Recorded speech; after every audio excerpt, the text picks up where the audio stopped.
Hello there, everybody. Today, I'm going to do something completely different this commentary.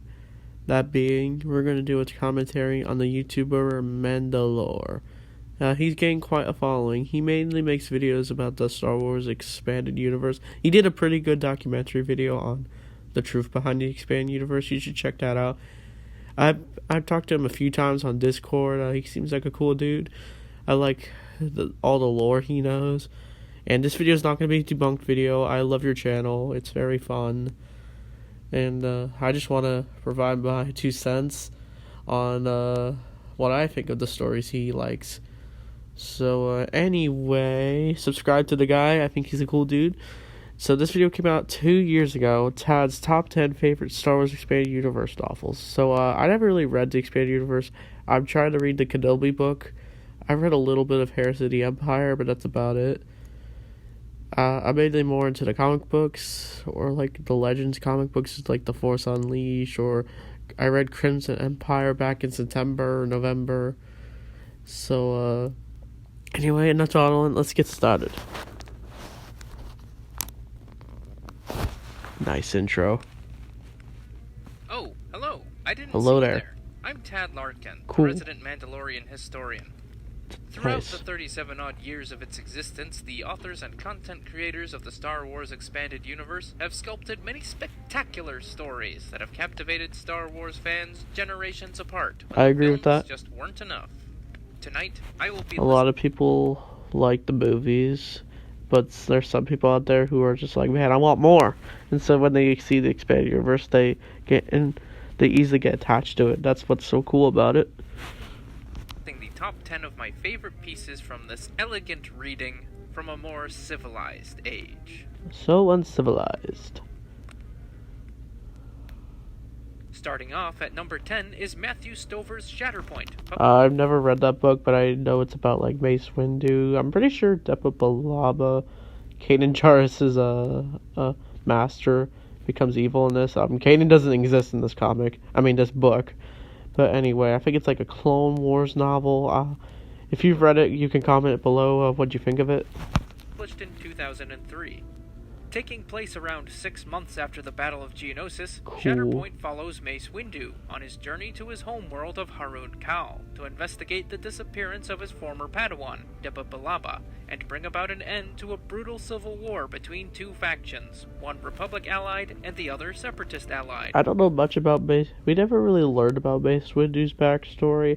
I've watched the Lore Master talk about him, how he got his lightsaber, how he had to do like some kind of meditation for it. And I thought that was a cool story. I don't know if that's explored in this book, but it'd be cool. Like, we're seeing Mace Windu's homeworld come to life. But who knows? I enjoy Shatterpoint because this is one of the very few I'm glad you times we do. get a Mace Windu-focused story. Sure, he had some of his own comics and is a prevalent figure in many of the Star comics Wars and novels of Republic. the Those are prequel good era, comics. but I've this never is read the them, but they first seem time cool. He gets his own novel-length story from his and only his perspective. Each chapter starts off with one of his own journal entries, and through these journal entries, we get more of an insight into his views on the Clone War and what was happening within the Jedi Order. And I've always viewed Mace Windu as like a critical figure, since he never let Anakin on the Jedi Council. He was always eerie about him. Like, he never really trusted Anakin, so maybe we can learn how he truly is in this book. The Force. We also gain more insight into his unique Jedi ability, Ooh, I like which that is art. the ability to Our see art book shatterpoints in cover. the Force. It's nice. He describes them as rifts in the Force surrounding very prominent Yoda, beings or objects Palpatine, that have an Mace. immense I don't know what effect that. on the I think outcome of is events. that Salamari? For an example, It's in the clones. first chapter, he explains that Chancellor Palpatine Very is a truly cool. massive shatterpoint that all other shatterpoints paled in comparison to, and he guessed correctly that the fate of the galaxy itself hinged on the life of this one being. Though he could see these shatterpoints, evidently it was up to his interpretation whether to protect them or shatter them. Mace Windu is just an overall interesting character, because he can go from calm, serene, and sagely to a determined warrior in the blink of an eye. And As shown in the Clone Wars micro series, he could just destroy battle droids with his bare hands. Like, that was an awesome sequence. That's how powerful he truly is. He proves that he can fight without a lightsaber.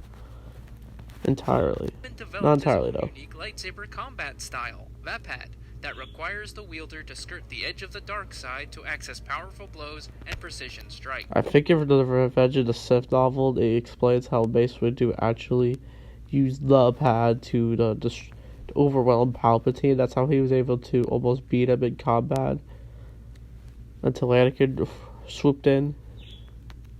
If you like Mace Windu, I highly recommend this book. Maybe I'll check it out one day. Okay, what's next? In at number 9 is Dark Force Rising. Okay, the Thrawn trilogy. I've read a comic book version of it. That came out years ago. Like, I like comic book adaptations. I've only read a few pages, maybe a page or maybe a few pages of Heirs of the Empire, like I said. But I heard this trilogy is said to be like the best Star Wars book trilogy. Like it took place, I think, 5 years after the original. Return of the Jedi. So honestly, it could take place during the Mando timeline. These on Dark Force Rising is Dark Force Rising. I've not read. Trilogy published in 1992. Picking up from where Heir to the Empire. 1992. Dang. Dark Force Rising follows Must be like 30 years ago. From the films as they try to stop Grand Admiral Thrawn from destroying the New Republic. While Leia Organa Solo tries to convince the Nogri on Honager to defect from the Empire, Han Solo and Lando Calrissian learn about a mysterious fleet of dreadnoughts called the Dark Force. That Dark Force Rising appeared in the days of the Old Republic, and they seek to find them for the New Republic before Thrawn can get his hands on them and use them against them. I love the Thrawn trilogy as a whole, but forcing myself to pick only one book from that series to put on my top 10 list, it has to be Dark Force Rising. Simply because... I'm surprised, because usually people... I always love the cover of Heirs to the Empire, where we got that George Sadamoff pulling his fingers, and we got Luke, Han, Leia, all on the cover, R2, 3PO, and then we got Grand Admiral Thrawn. My mom bought Heirs to the Empire at some random bookshop years ago, and that's how I got Heirs to the Empire. So maybe after I'm done reading Kenobi, if I can finish it, I can maybe check out Heirs to the Empire for sure. At this point in the story, the war between the New Republic and the Imperial Remnant united under Thrawn is ramping up, and we get some serious heated exchanges between these two galactic powers. Maybe. In Heir to the Empire, the New Republic was in chaos, as this mysterious Imperial warlord began making hit-and-run attacks on settlements, and causing massive destruction. Now, it's escalated to where the New Republic knows who and what they're dealing with, and they're fighting back. Not only do we get some great conflict in this novel, but we also get to explore a new alien race, the Nogri from Honager. Pretty sure the Nogri is the bodyguard that Grand Admiral Thrawn hires. And then his bodyguard ends up, I think, killing him. And the spoilers, sorry, but the book's 30 years old. I think a lot of people know at this point. Leia's discoveries, we discover ourselves how this warrior society was duped by the Empire into serving them, and their reverence for Leia's paternal father, Darth Vader. On that note, we also get to see Darth Vader in the comic book version. Leia's relationship with Vader, and how the sins of their father reflect on them as they try to save the galaxy. Leia more so than Luke in this novel. Again, I recommend the Thrawn trilogy in its entirety to anyone who wishes to continue Luke, Leia, check it out Chewie, for and sure. Adventures in the post-Endor galaxy. I'm just saying that Dark Force Rising is my personal favorite out of the three. At number 8, we have Legacy of the Force, Sacrifice. Okay, so Legacy of the Force, I think, was a series that takes place way after Return of the Jedi. It's basically like Legends' version of the sequel trilogy. And I think, here's a spoiler, Mara Jade, I think, dies in this book.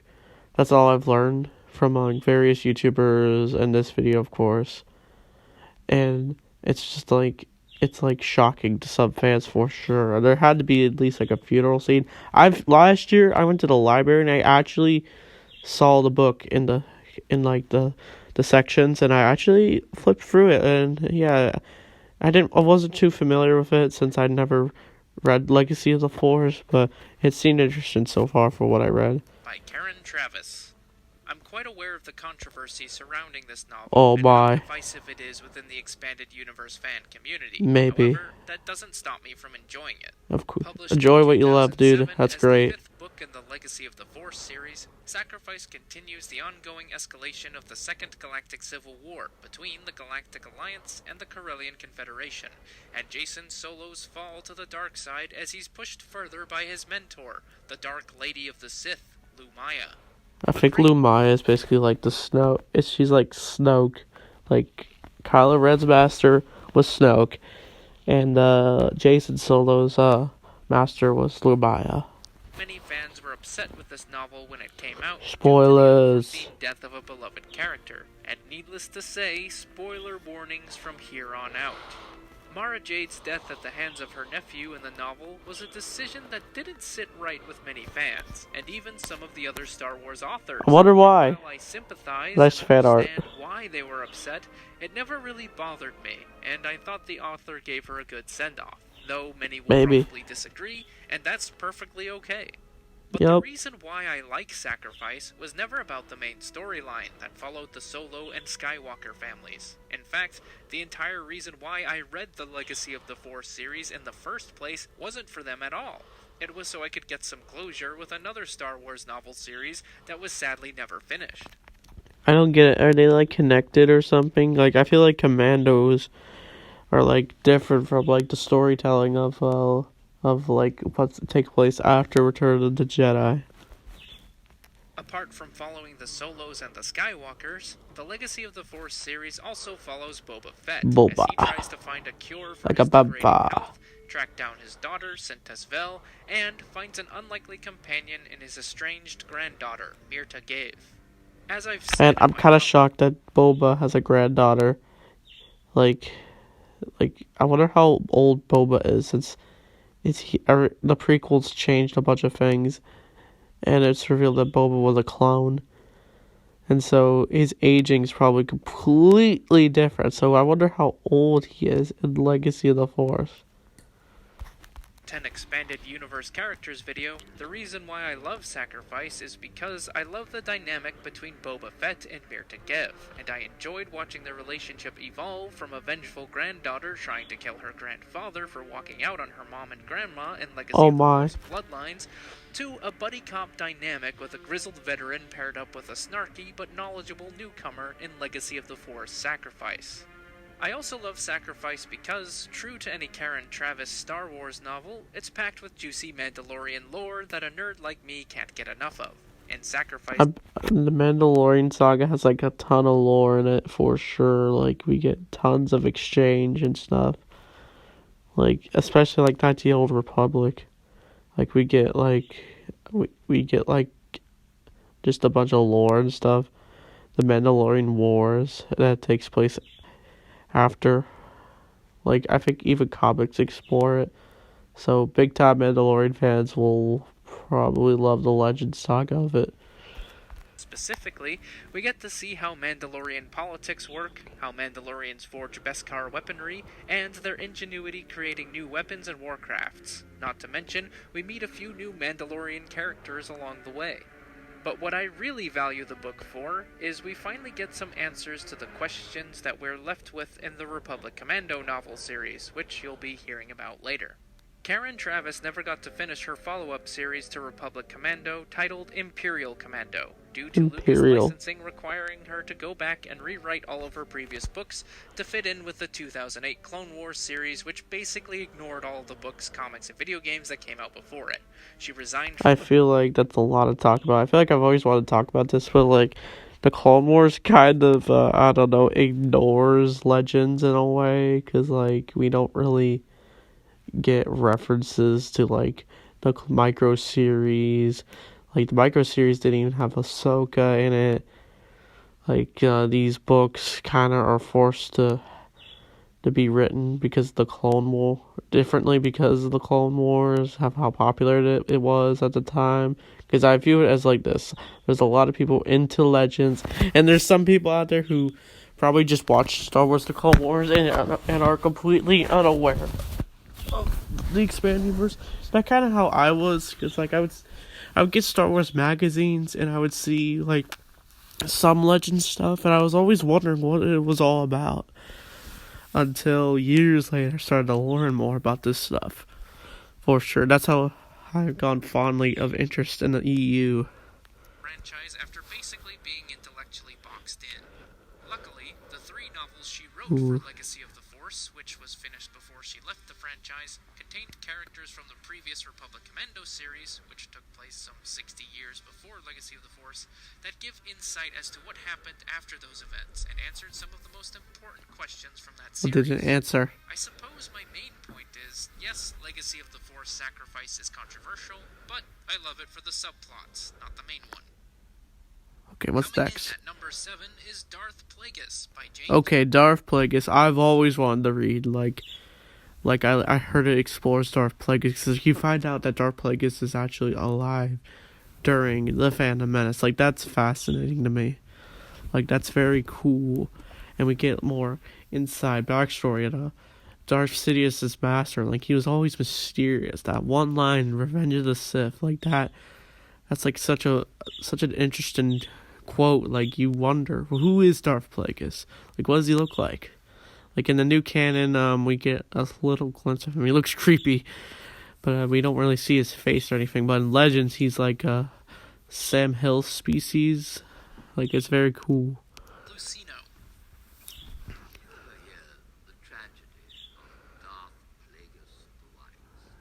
From the moment Chancellor Palpatine uttered those infamous words in Star Wars Episode 3, Revenge of the Sith, that are still endlessly echoed in internet memes. Definitely. That's such an iconic, cool line. And in 2012, James Lucino answered our question. It's probably one of the best lines in the movie. Darth Plagueis spans roughly, don't quote me, 80 years and follows a Mune banker named Hago Damas, whose alter 80 ego years, is that's a Darth long time. The Sith, Darth Plagueis. From killing his master, Darth Tenebris, and usurping the title, to recruiting his own Sith. Okay, Darth Tenebris. I have some 2 cents on that character. Darth Tenebris is basically, I thought, as the writers thinking, like those, those singers in the cantina for New Hope who just go da da da da da da da. Those guys, like, I felt like the writers were just like, ooh, those guys. Let's make it a Sith. Like, I felt like it was more of a creative decision. That's how I viewed it. That Sith Lord.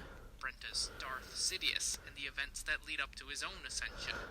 Star Wars Darth Plagueis is fantastic because we get to see all of the behind-the-scenes scheming that led to the downfall of the Galactic Republic. Definitely. That's what made it so good for people, I guess.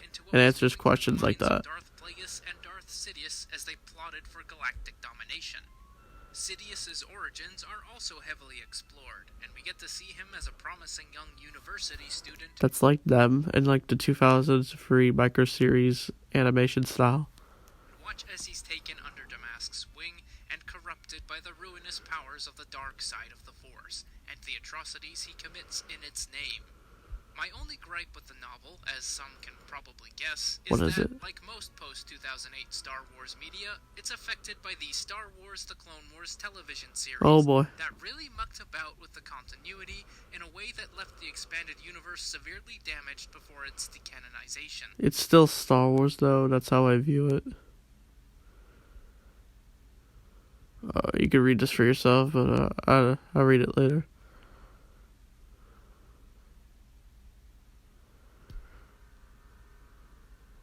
Despite this perceived hiccup in the momentum of the story, the event is rarely referenced again throughout the novel, and we get the added bonus of seeing Darth Maul's early life as Sidious's apprentice, and the I watched a video by the Lore Master where he basically explains Maul's backstory. It's a very cool video, for sure. Check it out.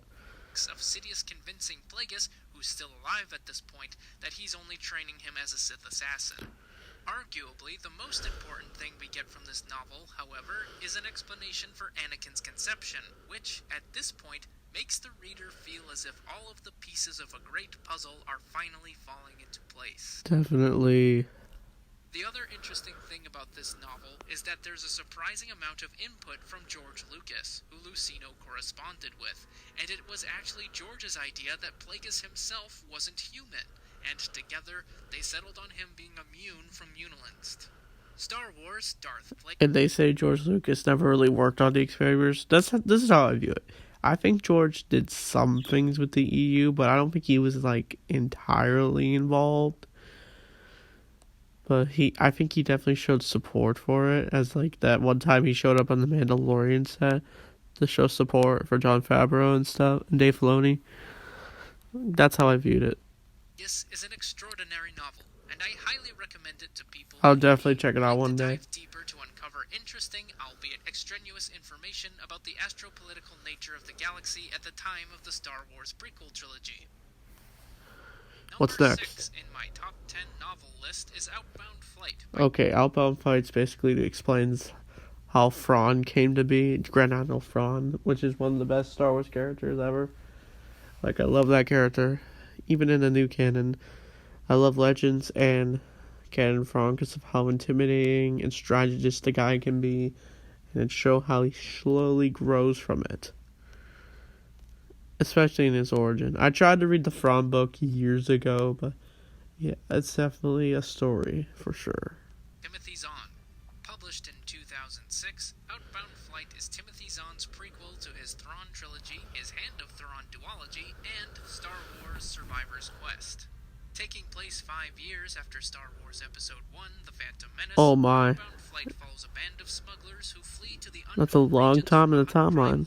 And an ambitious project led by the Jedi to explore the unknown regions of the galaxy, and eventually a nearby satellite galaxy. However, forces await in the unknown regions that can be hazardous to wary travelers. Being a prequel to basically all of Zahn's earlier works in the post-Endor Timothy Zahn's definitely a legendary writer like the bow for Star ties Wars. all of his works together in one amazing package.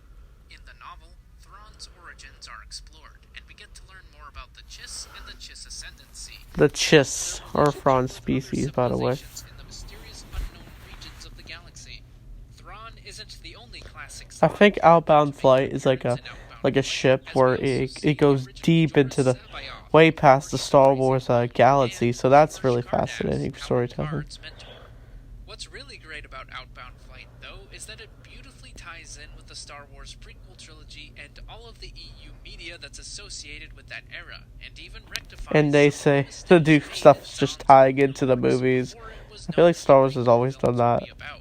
We also get to see some really interesting extrapolation on the early Yuuzhan Vong scouts. Yuuzhan Vong, oh my. An impending invasion from which the galaxy cannot recover, eventually relaying this information to Sidious and laying the early groundwork for the Empire of the Hand. I highly recommend Outbound Flight to not just Grand Admiral Thrawn fans, but also anyone who's a fan of post-Endor media and is interested in seeing it enmeshed with the prequel. I've always wanted to read more stories in Star Wars where it takes place between Phantom Menace and Attack of the Clones. Like, I think years ago I read like a story called with Qui-Gon and Obi-Wan, where it shows their adventures before the Phantom Menace. Those were good junior novel books. Like, it definitely expanded on that era of the Phantom Menace. Era for a sense of a larger interconnected galaxy. Rising to number 5 is Star Wars. Darth Bane, cool.